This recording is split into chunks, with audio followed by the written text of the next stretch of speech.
order your man to step aside or there will be violence.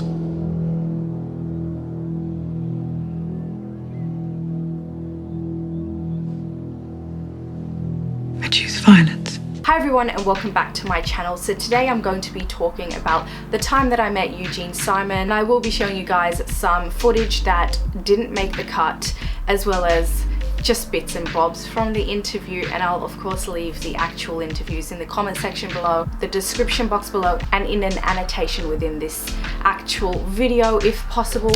But before I get into it, I do want to ask you guys what you want to see from my channel moving forward. I've gotten a couple of requests which I am getting to film very soon, such as a Walking Dead reaction video, a Rick and Morty reaction video. I've never seen them before, so that should be really fun and interesting.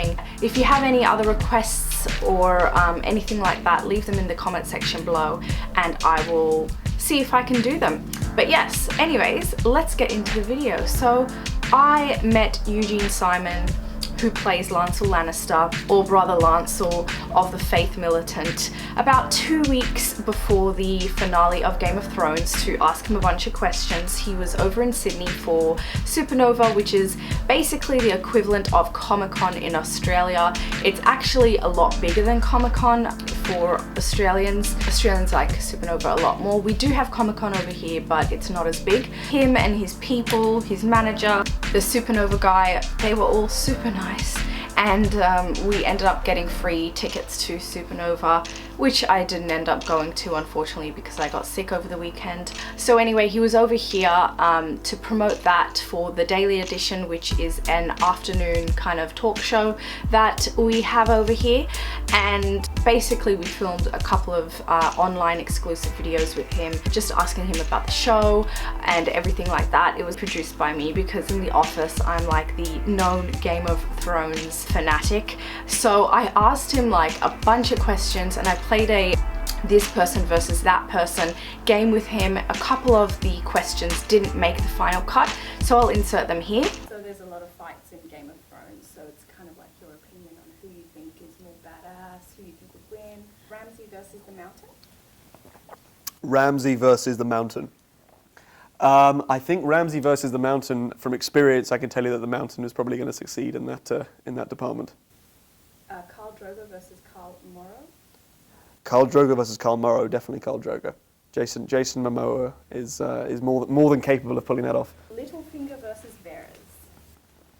Littlefinger versus Varys.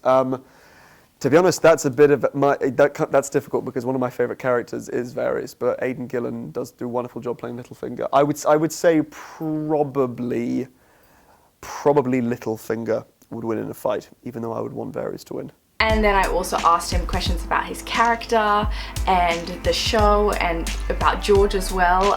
He actually finished the questions in 10 minutes. He was super well spoken. It's as though he had seen the questions before I actually gave it to him, which he hadn't. He was very polite and really nice guy. I got a photo with him too, which I'll insert as well here. And in no way did he indicate that he was going to die in 2 episodes time, even though I kind of hinted out to him in this question here.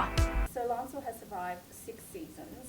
Do you think he'll become one of the rare characters that makes it to the end? I have a feeling he might. I have a feeling that Lancel might be one of the characters that makes it to the very end. So I'm optimistic. I am optimistic. In the books, I know that he's so far still alive, but the story is told in a slightly different way. The way that Lancel exists in the books is different to our story.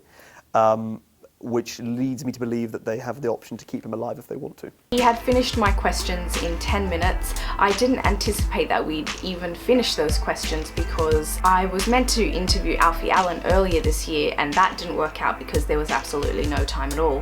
This was completely different because we ended up having 30 minutes with him because there was like a time miscommunication and he ended up coming earlier. So he had finished my questions in like 10 minutes and then the rest of the interview was just spontaneous questions that I kept shooting at him, whatever was popping through my mind. And that was super fun because I ended up asking him so many more questions that I didn't think of at the time as I was writing them down. So that was a really awesome experience for me because it was my first Game of Thrones star, I guess, that I got to interview. But yes, that is my story time for the day.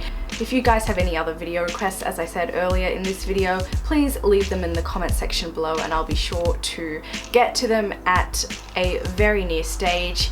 Otherwise, I hope you guys are having an amazing week. Take care of yourselves and I will see you in my next video. Bye!